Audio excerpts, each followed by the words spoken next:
안녕하세요, 쭈님들. 마리아주예요.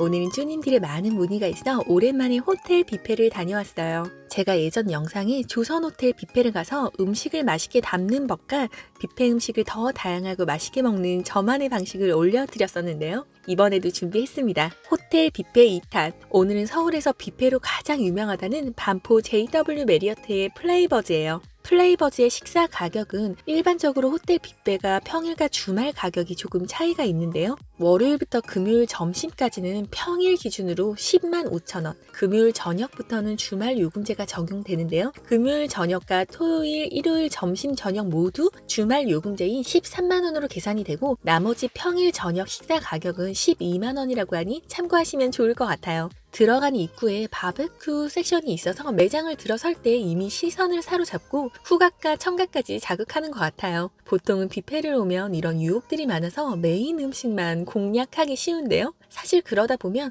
뷔페에서 준비된 다양한 음식들을 먹지 못하는 경우가 많이 있어요. 오늘은 저와 함께 맛있는 뷔페 음식 더 맛있게 즐기는 방법 시작해볼까요? 안녕하세요, 마리아주입니다. 오늘은 JW 호텔 뷔페를 왔어요. 런치 뷔페 시작합니다.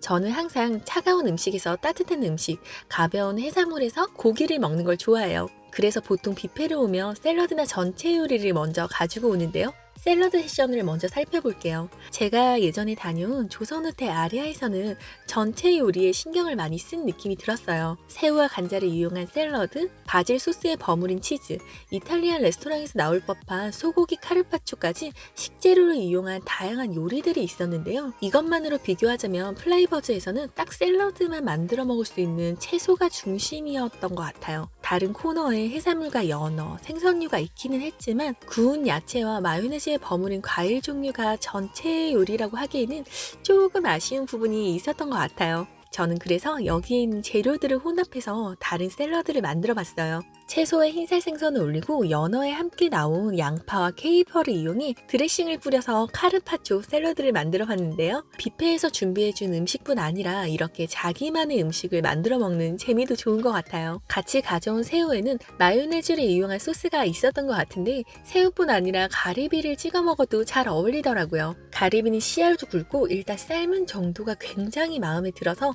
전혀 질기지 않고 굉장히 부드러웠어요. 전복도 잘 조리돼서 식감도 부드럽고 저는 레몬과 같이 곁들이니 처음 입맛을 돋구기에 좋았던 것 같아요. 오늘도 역시 제가 와인을 가져왔는데요. 호텔에서는 보통 주류 지참 비용이 꽤 비싼 편이라 저도 잘 가져오지 않을 때도 있는데 플레이버즈는 콜키즈 행사를 하고 있더라고요.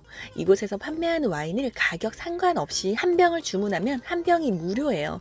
와인 리스트를 보니 호텔에 비해 합리적인 가격대의 와인들이 많아서 저는 저렴한 와인을 한 병 주문해서 집에 가져갔고 제가 가져온 와인을 마셨어요. 이거는 루이 로드레라는 샴페인이에요. 제가 예전 뜨락 한우 오마카세를 소개하면서 크리스탈 샴페인을 소개한 적이 있는데요. 여기 마크를 보시면 같은 와이너리에서 나오는 샴페인이에요. 이건 제일 기본적인 아이예요.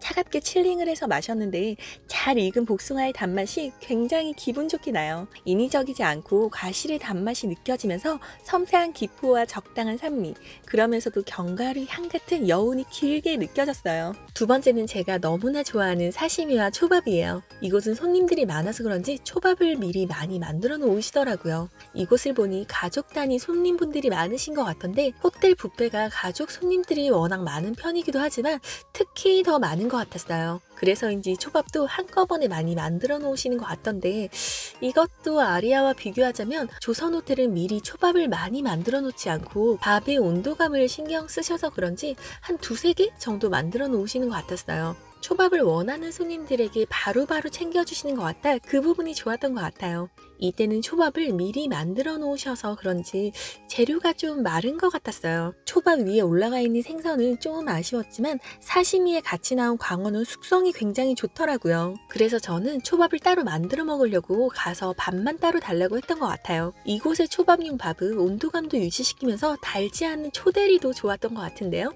사실 사시미가 굉장히 좋아서 만들어 먹는 초밥이 더 맛있었던 것 같아요. 이날 광어는 자연산 7kg짜리 대광어를 쓰셨다고 했는데 숙성도 좋고 칼질도 좋아서 너무 맛있었어요. 참치는 참다랑어는 아닌 것 같고 연어와 강어 이렇게 사시미는 세 종류가 준비됐던데 일식에는 크게 힘을 준 것 같지 않은 느낌이었어요. 이번에는 이곳의 가장 큰 장점이자 제일 궁금했던 랍스터예요. 랍스터를 버터구이로 구워주셨는데요.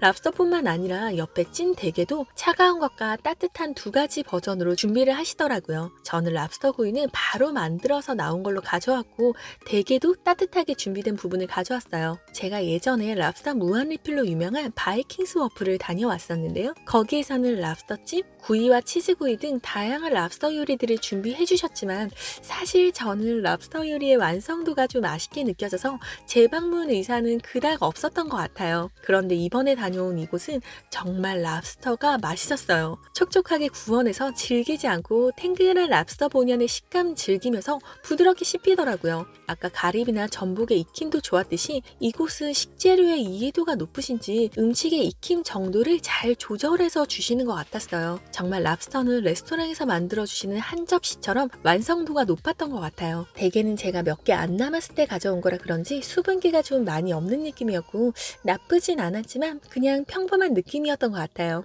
이제 피타이저와 해산물이 끝났으니 고기로 넘어가야겠죠? 이번에는 스테이크류를 다양하게 먹어봤는데요. 고기류에서는 양념이 되어 나온 차슈와 로스트 비프, 닭 요리와 아란치니, 옆에는 구운 감자와 채소들이 있었고 아까 들어온 입구 쪽에서는 LA 갈비와 양갈비, 등심, 폭립이 있었어요. 저는 같이 먹으려고 파스타도 하나 주문했는데 파스타는 이날의 파스타 한 가지로만 준비된다고 해요. 면도 정해진 면으로 선택 가능했고 이날은 쇼파스타에 토마토 소스로 만든 파스타를 만들어 주셨어요. 저는 파스타와 함께 금방 구워 나온 LA 갈비와 등심, 닭고기와 로스트 비프를 가져왔어요. 이날 먹었던 고기류에서는 개인적으로 LA 갈비가 제일 맛있었던 것 같아요. 등심은 구운 지 좀 됐는지 질긴 느낌이 들었고 로스트 비프는 살짝 고기 누린내가 났었던 것 같아요. 닭고기는 부드러웠고 소스가 있어서 색다른 느낌이었어요. 또 의외로 이 토마토 소스 파스타는 굉장히 맛있더라고요. 파스타의 익힘도 좋았고 위에 뿌려진 파마산 치즈와 올리브 오일의 디테일도 좋았어요. 같이 가져온 조개 스튜는 사실 맨 처음 들어왔을 때 큰 솥에 끓이고 있어서 먹음직스러워 보였는데 제가 가지러 갔을 때는 거의 마지막으로 남아있을 때였거든요. 사실 저는 다시 이 조개 스튜가 나올 때 가지러 오려고 했는데 조개 스튜는 처음이자 마지막으로 나온다고 하더라고요. 이 조개 스튜는 만들어 놓은 지 오래돼서 굉장히 짠맛이 강해서 사실 한 입 먹고 안 먹었던 것 같아요. 이때가 시간이 한 1시 40분 정도 되었을 텐데 처음 음식을 조금만 준비하더라도 2번 정도 나누어주면 음식을 더 맛있게 먹지 않을까 싶네요.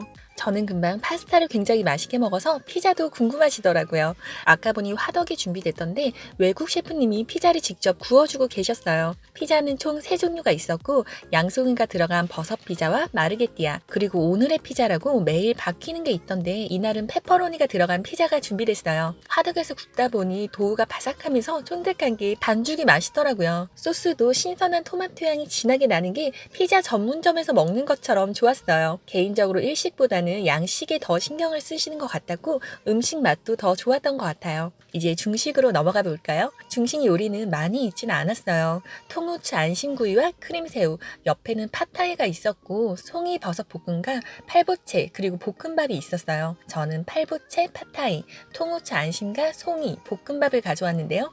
종류는 많지 않았지만 음식은 맛있었던 것 같아요. 팔보채 소스도 좋았고 송이볶음의 향도 진하고 부수적으로 나온 볶음밥이나 팟타이도 괜찮았어요. 살짝 아쉬운 게 있다면 튀김류가 많이 없더라고요. 보통 중식을 생각하면 탕수육이나 깐풍기 같은 튀김류를 생각하시는 분들이 많은데 볶음류에만 집중하시는 것 같아 튀김류가 한두 개 정도 추가되면 더 좋지 않을까 싶었어요. 마무리는 역시 한식이죠. 이제 식사로 한식을 보려고 하는데요. 이곳은 육회를 포함해 김치류, 나물류, 그리고 젓갈이 있었고 메인 반찬은 전복장이 준비됐어요. 뒤에는 백미와 죽, 그리고 게살 스프와 국물 요리로는 해신탕이 있더라고요. 배가 많이 불렀지만 쭈님들에게 소개하기 위해 이날은 뷔페에서 즐기는 저만의 식사를 만들어 봤는데요. 바로 육회 비빔밥이에요. 보통 뷔페 가면 육회 많이 있잖아요. 저는 나물류와 겉절이, 육회를 넣고 고추장은 따로 없어서 전복장에 간장을 좀 넣었어요. 아까 샐러드도 마찬가지로 뷔페에 나온 음식을 그대로 먹는 것도 좋지만 소스와 재료들을 이용해 나만의 음식을 만들어 먹어도 좋은 것 같아요. 마지막 디저트를 소개할게요. 판나코타와 무스류, 크림비레레 등 다양한 디저트뿐만 아니라 다른 쪽에는 즉석에서 만들어주는 크레페나 쿠키류와 아이스크림도 있었어요. 가족 손님들이 많다 보니 아이들부터 어른들이 좋아하는 디저트까지 다양하게 있는 것 같아요. 오늘 이렇게 JW 메리어트 플레이버즈에서 뷔페 잘 먹었고요. 제가 다녀온 플레이버즈는 서울에서 가장 비싼 뷔페로도 유명하던데요. 그만큼 식재료의 퀄리티나 선도뿐 아니라 재료에 대한 이해도, 조리 솜씨도 좋았던 것 같아요. 특히 아까 가리비나 전복 같은 경우에는 대량으로 삶을 경우 자칫 질겨지거나 수분기가 빠지는 경우가 많은데 부드럽게 잘 조리됐었어요. 식재료를 활용한 요리 부분은 조금 아쉬운 부분이 있었지만 바로 구워주시는 랍스터나 파스타, 피자의 맛도 훌륭했고, 특히 아까 말했듯 랍스터 무한 리필로 유명한 바이킹 스워프에서의 아쉬웠던 부분을 오히려 만족시켜주는 곳 같았어요. 플레이버즈는 특별한 날 가족분들과 지인과 함께 와서 맛있는 음식을 배불리 먹을 수 있는 그런 공간인 것 같네요. 그럼 다음에 또 마리아주의 맛있는 미담에서 만나요. 바이.